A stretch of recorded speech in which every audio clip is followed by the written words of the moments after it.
Hello friends and welcome back to another episode of A Little Bit Woo. We are your hosts Kirsty and Jemma, and today we are talking about consent. And we're not talking about sexual consent. We're talking about... I wasn't expecting that. Are you turned on?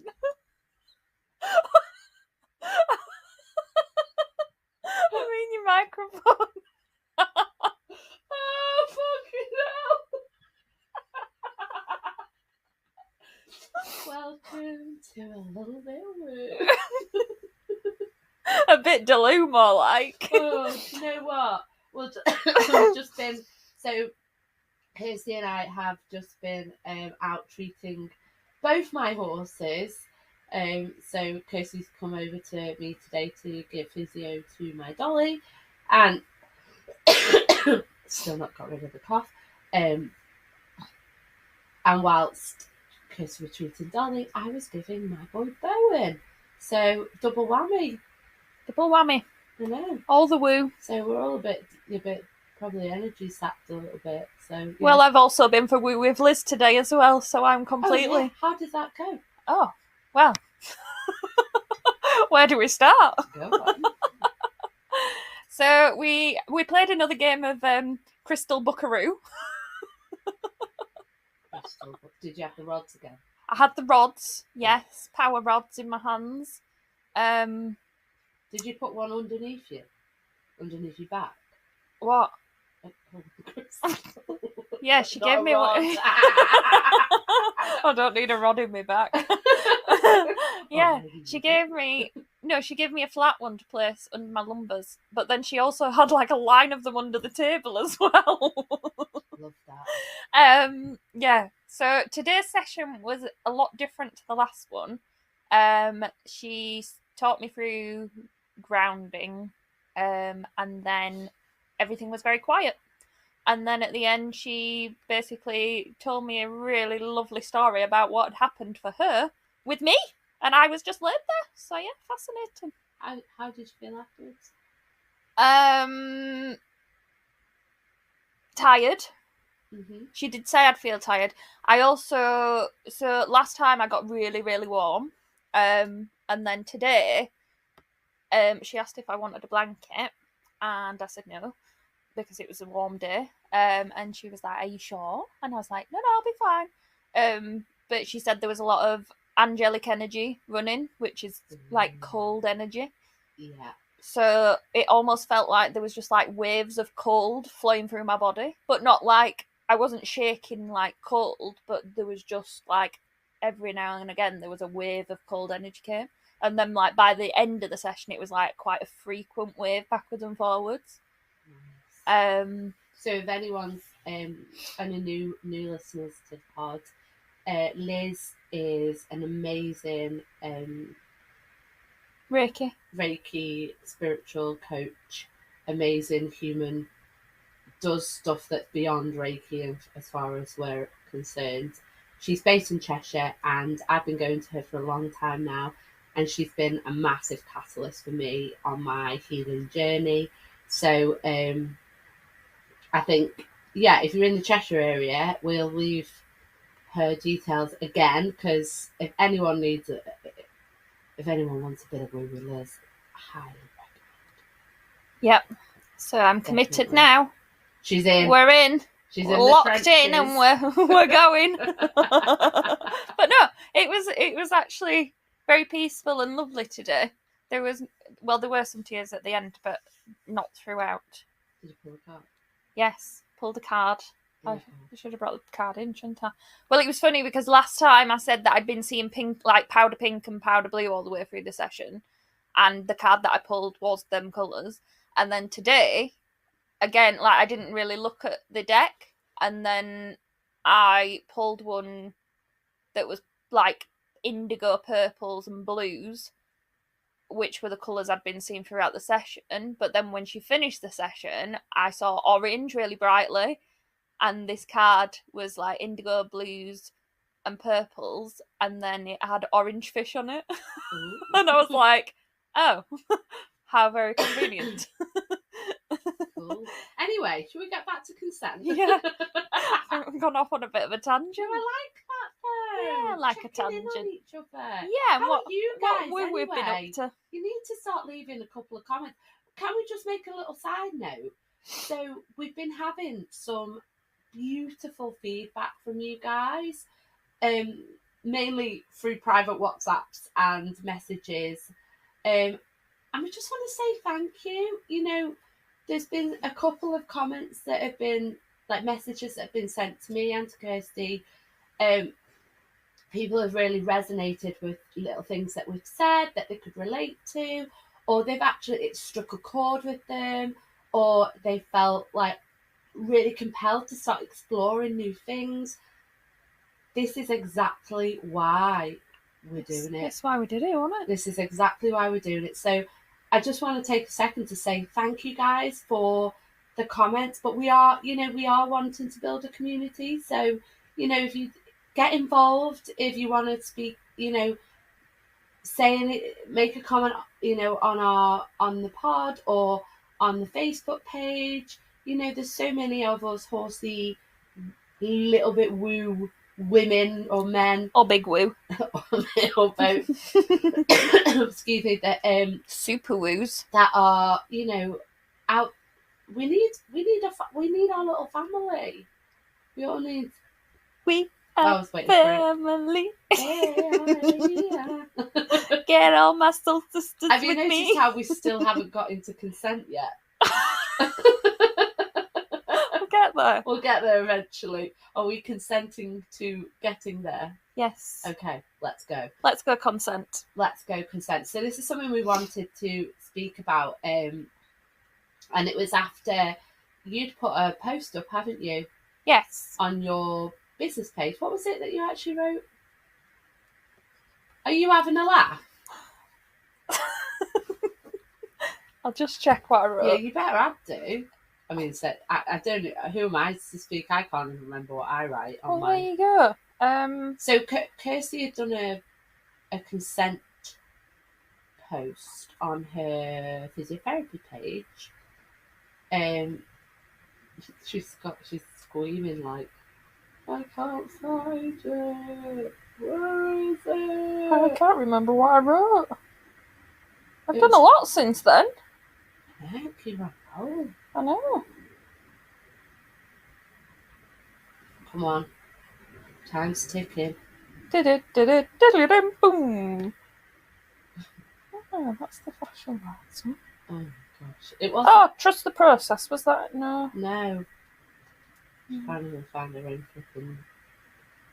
You put hashtag. It was only done the other day. Anyway. Oh, this one. Oh, finally. It's not about the treatment itself, it's about the conversation that goes on throughout it. That's where the magic happens. Yes. Yes, so... And they were my words, you know. I mean, you should be proud of yourself. I mean, I should have really put at the end, Kirsty Roden 2025, shouldn't I? Yeah, own your shit. Own my shit. You should definitely own your accountability. Shit. That is being accountable for your own... shit. I don't know, it just came to me. I love that. Because I felt... it didn't just come to you. It was a download. It was a download. But I looked at that picture of Hooch, who I just absolutely adore. He's the sweetest horse. And his lovely owner, Julie, had taken that picture. She always takes pictures when I'm treating. It's lovely. And I just thought, oh, that's just what that picture speaks. Like, he was literally, we were having a conversation. Yeah. And as much as, so treating him, it's, he's very open to treatment now because we treat him a lot. That conversation flows all the time of like, yeah, I'm okay with this, But, yeah, I don't know, that's just what that picture spoke. Was consent. I think that's one of the things a topic we wanted to just dive into this week about consent. What does consent mean? Why do we both feel aligned to a more consent-based way of working? And that's not just necessarily as body workers, but as horse people in general. I think one of the things for me is, so I'm going to take my Dolly for example. So Dolly came to me, long story short, I basically saved her from the bullet, basically. It I won't dive into how it got to that, but basically she was an absolute train wreck, to be honest. Physically, mentally, and emotionally. Had no faith in humanity, had no confidence in herself. Her body was a mess, inside and outside. Oh my god, outside. And when she came to me, she originally came to me on rehab, and then I ended up taking her over because I wanted to give her a chance. And from day one, my theory was, or my feeling, or what was always coming through to me with Dolly was, I had to honour the part that her no. So when she said no, or when she said, "Please, I can't deal with this," or just no in general, no to everything, I had to honour that and be patient and stand back and go, she can't deal with that.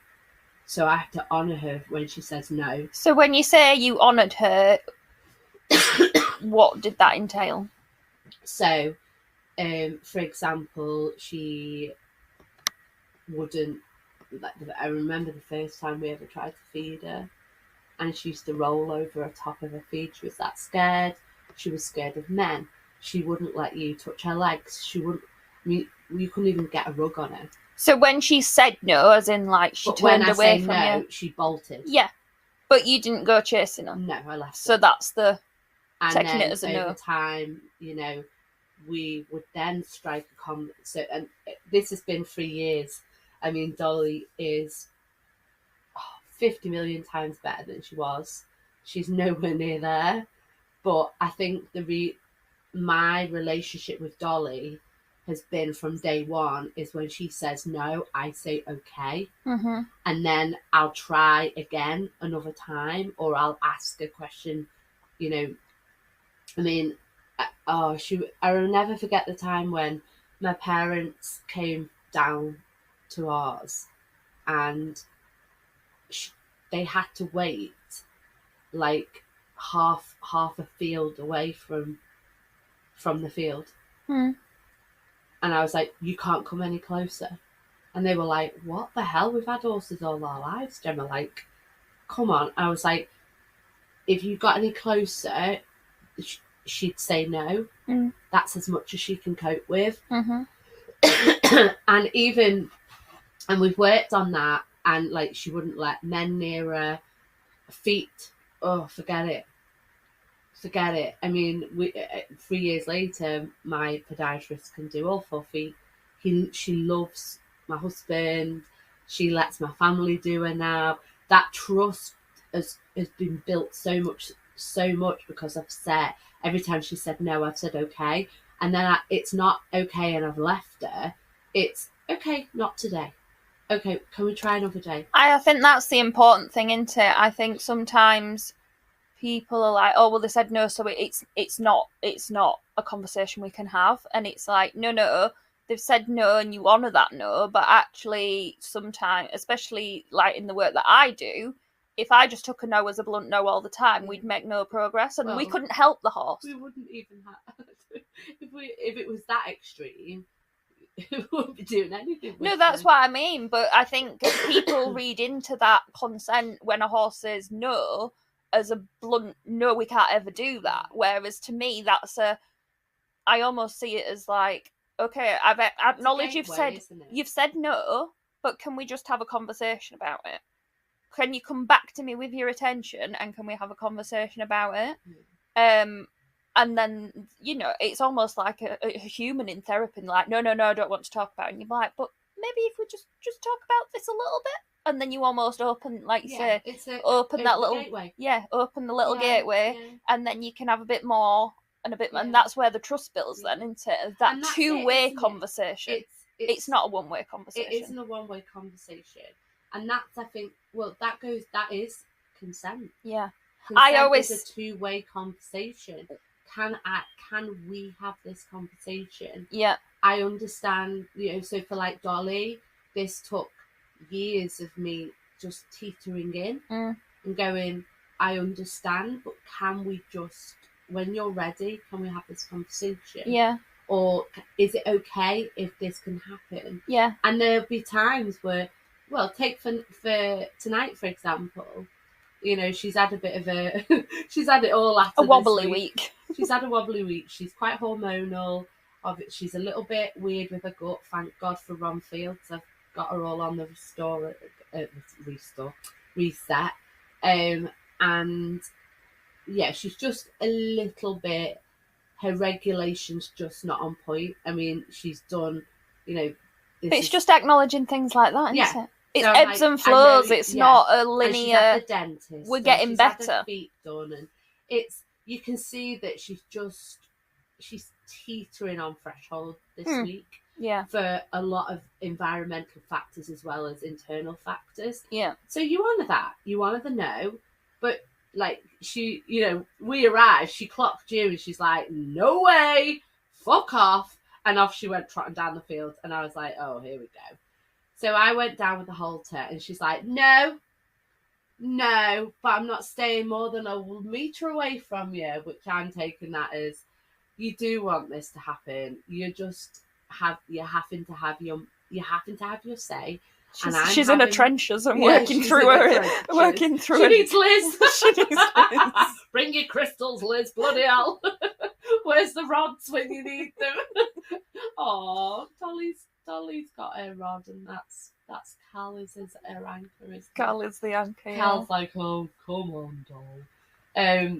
So and she wouldn't like race off and leave me. She's literally walking a meter, looking at me, going, "Oh, I know what you're saying, but and then it's like, okay, and then she comes in, and I think consent. It is a two-way conversation, but it comes from, it's where the intention lies behind the consent as well. And I think as therapists, intention to me is the base of any form of transformation when it comes to healing. Yeah. What we do, what we intentionally put into the horse. And I think intention and consent goes quite hand in hand. And love, obviously. Yeah. Because, if I want to ask a question to Dolly or tell her, Dolly, like, I'll always say, I believe in the spoken word towards horses. That is a podcast in itself. Talk to your horses. They understand your intention because it's energy. So I'll say to Dolly, Auntie Kirsty's coming today. She's coming to give you a treatment because it's going to make you feel so much better. And I understand that you don't want to have it done today because you're not feeling yourself. But can you please just trust me on this one? And then I give her a moment to process. And she could be saying, no. And then she thinks about it and she goes, oh, actually, it's all right. Okay. Go on then. Okay. Go on. It's funny because, like, the first time I treated her, I felt there was I had to constantly reassure her, come on, we can do this, we can do this, just let me do this, let me do that. And I think that's why I was so flawed after treating her the first time, because it was just, I really had to hold that space for her. And then when I came last time, it was just so easy. She was just like, yep, you can do what you need to do. I'm with you. I'm doing this. And then, like you say, she's had a bit of a shift. And I think there was quite a big shift after treating her last time because she did let me get in. Big shift. And I think it's almost not set her back, but almost kind of brought up some demons for a little bit. Yeah, and I think obviously with this week, there's a lot combined. Today. It's just she's over threshold today. Yeah, and then today I just felt not to the same extreme as the first time, but she was very much like, I just had to kind of keep saying, come on, we can do this. Let's just have this conversation. It wasn't a constant reassuring of, come on, we can do this, we can do this. It was like, come on, we need this conversation. We know where this needs to go now. And she's like, oh, a bit Kevin like, oh, okay then. And just for content, both Kirsty and I are very more energy, soft tissue, myofascial work. So if people are thinking, having a conversation like what to do what, the type of therapy that both me and Kirsty do is very, very light, very gentle, very energy, very feel based, isn't Mhm. it? So I do sometimes find that can be harder Oh yeah, because you have to be in the moment, you have to be with them, you have to have this sort of real energetical conversation and go with the flow of it. You can't just leave the room, so to speak. And that sounds disrespectful, and I don't mean that in a disrespectful way. As you know, we don't disrespect anybody on this pod. we're It's a just at place where of we're love. at. We're just at where we're at. But I do feel like sometimes if it's manual, you can slightly switch off to it a little bit.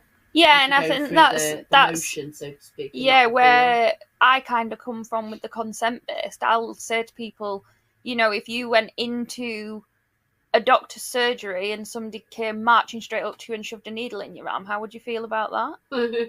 Whereas if somebody comes in and say, like, you go into the doctors and the doctor would say, oh yes, come in and have a chat to you, and I'm going to do this to you, and you know, you're much more happier about what's happening and less stressed about the situation because you've given consent for that to happen. And that almost work. Well, it does work on a tissue level. So it's not about the horse signing a consent form. It's literally like, as you put your hands on, if you go in too deep, then even if say we're talking about humans here because it works both ways. If you go in too deep, but the person's saying yeah, it's fine, go as deep as you need to go, the body, the nervous system can actually say no. And it will completely block you out. Whereas if you can just go in really, really lightly and almost sink into those tissues, that's the body giving consent, not even the brain giving consent. It's just the nervous system and that's going. a really good way of putting it. Yeah. Because I think consent is not just verbal, is it? No. It's energy, it's tissue, it's tactile. Yeah. And to me, that's where how I treat now is completely apart from how I was taught originally. Is the consent base on a nervous system level, not on a verbal consent, conscious level. It's a subconscious consent, and that's really where I feel like my how I work has gone to the next level because that is how I work now. Yeah. So it's a constant conversation with the nervous system, not just with the actual animal itself. But I think going back to how we can relate this consent base to the everyday horse owner, you know, it's honouring where the horse is at and just looking for those little cues when, you know, it. And again, it's subconscious. We know our horses better than anyone else. Yeah. And there are times where you know it's an outright no, not today, or it's I'm not too sure about that, or it's, can we have a little chat about this? How does it feel? So I think where my sort of brain's going is, how do we explain a more, or offer advice to opening a conversation towards a more consent-based horse rider relationship? Sorry, I was just looking something up. No, it had just come to me about coming back to Warwick Gillette again. About how he talks about attunement. Yeah. And it's the I was trying to find out what the words are, but it's the being seen, being heard, feeling felt, and getting gotten. And that's all. That's consent. It's attunement, but it's consent, isn't it? Yeah. And the way that he talks about, like, getting the horse's ear and almost, so as he approaches a horse, if they just give him a small flick of the ear, then that's means that they've seen him. So he acknowledges that and pauses. And to me, that's waiting for then the horse to go, okay, you can come closer now. Yeah. Not just barging on straight on through. We just need to be more aware. Yeah. And attuned for the consent. Yeah. Oh, we're getting the looks. The looks. Do you know what? Flipping love these conversations. But yeah, that's it. By the way, we don't plan this. We don't plan this. So every time we go, what we're going to talk about? So we both have little notes on our phones, and they're just thoughts that have come to us during the weeks, and we don't plan our conversation at all. We just say, let's talk about consent, and then we just go 3, 2, 1 and start. Look where it. Look, I love where it takes us. Oh yeah. A bit naughty now and again, but who cares? We're real. But yeah, I think, I think the more that we are aware of what the horses are saying back to us, the better conversation we can have with them, can't we? And you just see all too often in kind of the horse world, people just bulldozing through the nose and then wondering why they end up with like behavioural issues and things, and it's like the horse has given a very subtle no that you've completely ignored, so then they give a more obvious no, which is then ignored, and then that's when you get to the stage of biting and ears back and kicking. And I was saying this to a client earlier, I was like, when I was at uni, the like negative reactions from a horse were always described as like, oh, how would you know a horse is reacting negatively? Because it's pinning its ears or trying to kick you. And when you think about that, you're like, no, you've missed so much in that conversation. If the horse is shouting at you at that point, because you've missed so much before that. And then how many times does the horse then get chastised for that? Yeah. And it's like they have no voice as in a verbal voice, but that is their voice. They are trying to communicate. And, absolutely. It comes back to, like, I always say this to my clients, how would you feel if somebody did that to you? Yeah. If somebody came up to you and again, going back to the doctor situation, like if you walked into the doctor's that came and shoved a needle straight in your arm, how would you feel? Mm-hmm. Like, it's no different for the horse. No. And I think also, having a consent, subconscious based conversation with your horse it's how we actually react to the conversation. Mm-hmm. And that goes back to, where does it come from? Mm-hmm. Does it come from a place of love? Does it come from a place of good intention? Because, I think training modality, whatever, if we're looking for that, the consent, and then it's how we have that conversation, that back and forward 2-way partnership conversation. Because, if a horse says no, for example, we can have these conversations, but conversations are good. Mm-hmm. It's healthy to have conversation, even if it's subconsciously, to get the best outcome with the right intentions. But it's also being very mindful that that conversation, if you see a lot of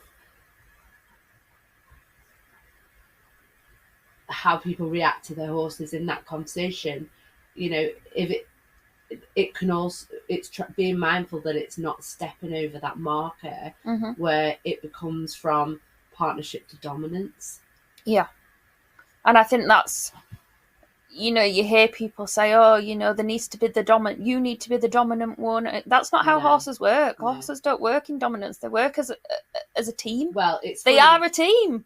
A herd's a team. And it's, I had this conversation with a client the other week where I was explaining about, and I think we need to do a part right in my notes. I was talking about the book from Mark Rashid, Art of a Passive Leader, and what is a passive leader, and we sort of deep dived into that conversation.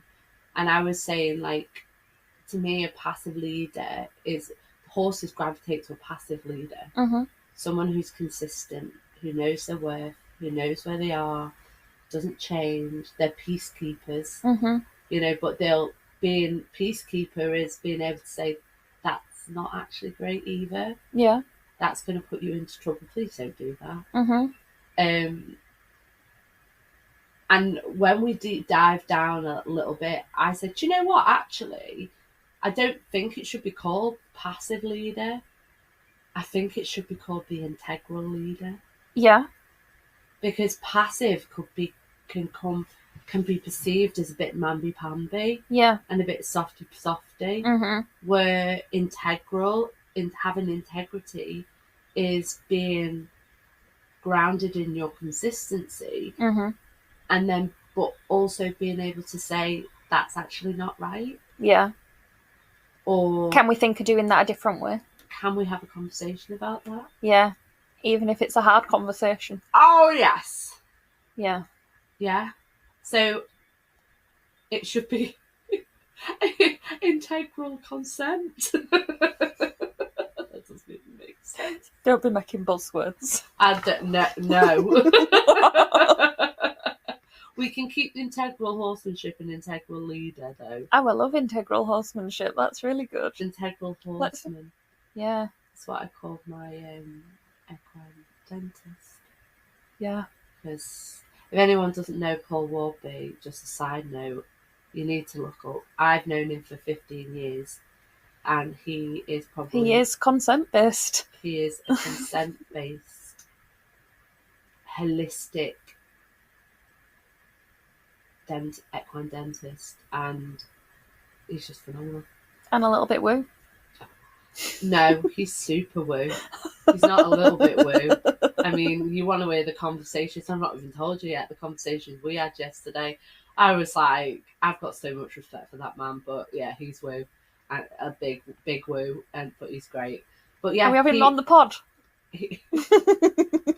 How long we got? We'd have to do it in about 5 episodes. Do we need to do a season of Paul Warby? Yeah, that'd be great, wouldn't it? But yeah, have a look if anyone up north. We'll say that Episode 10, we're still sat here. Talking about the ether. Yeah, but he's the true integral horseman that is complete consent based. Mm-hmm. So I think, yeah, it's really good to be mindful about how we're showing up in terms of that consent conversation between our horses. Yeah, I think just next time you go to the yard, just, as you approach your horse, just take a minute to just kind of go, what are they saying to me here? Is this okay? I mean, I feel like I've made a problem for myself as such, because not everything that happens in the horse world, not all the professionals and everything are consent based, and because I've always been consent based with Elmo and always had that conversation, if somebody approaches him and comes into his space without asking permission, he gets really offended by that. Yeah. And people can see that as him being grumpy or he became needle shy because a professional came into him and it was not consent based. It was pretty much the doctor situation that I was describing earlier. And that's taken me a year to click basically positive reinforcement of using a syringe every day to his neck and getting other people to come in. And he had his injections last week, and he didn't react because we'd worked through that. But the vet that came this time was very, she came in, she said hello to him. She actually had a verbal conversation with him like he was a human. Really cool. She took his heart rate first, which then kind of broke that kind of intention of I'm coming in to give you an injection. And then, it just naturally flowed into she listened to his heart and then just put the needle in his neck, and before he knew it, it had happened. And to me, that was consent-based. Rather than just, I am doing this to you, can we do this? Yeah. That's the difference, isn't it? Yeah, it's just having a conversation and just acknowledging their thought process. And bring it back to, would you like it if somebody did that to you? Mm-hmm. Bring it all back to you. Boop-a-doo, boop-a-doo. We're off to Popwell soon, guys. Oh, dear me. Watch out for the videos. Can't wait. We've actually got a full month of weekends together. I mean, it's It's going to be a little bit woo overload. Strap yourselves down. It's going to be a bumpy ride. A little bit woo on tour. Oh, yeah. It's all self-development, and we will be bringing all everything that's been going, what's happening into our pods for sure. We're going on a few self-development weekends, aren't we? Yes. Because we are growing to grow. Flourishing. Yes. Thriving. That's what I said. 2020 thrive was my year, wasn't it? I say. Huh? The journey to thriving mode. Yeah, 2020 thrive was my thing for this year. Yeah. I'm and if thriving. It was consent-based, should be saying, hell yeah. I mean, to self-development, Kirsty, I'm getting the look. I was like, what am I saying hell yeah to? Another weekend with Jemma. No more. I can't deal with this anymore. Oh, dearie me. You reckon that's it? I'm into the spiritual stratosphere. Yeah, she's having woo with Liz. I'm still up there. Oh, she did question whether she'd grounded me today, because she said you're very, very giddy after she'd finished. You'd left and gone up. I think she felt like the helium balloon had lost its string. Off I went. Whee! I'm floating. See, she consented to floating away. Anyway, I think that wraps up for this week. Yeah. Yeah. So just be mindful a bit more, consent with your horses. And yeah, I like this conversation. I liked where it went. So thank you ever so much for listening. As always, don't forget to like, share, subscribe. Leave us a comment, join the community, and please do us a favour and share our pod with a friend, because we love our And pod. our Friday feels. Oh yeah. Have you noticed that our Friday feels that we've been sneakily putting them on the old Facebook? Get them shared. Get them shared. And we will see you next Tuesday for a little bit more woo! Woo woo!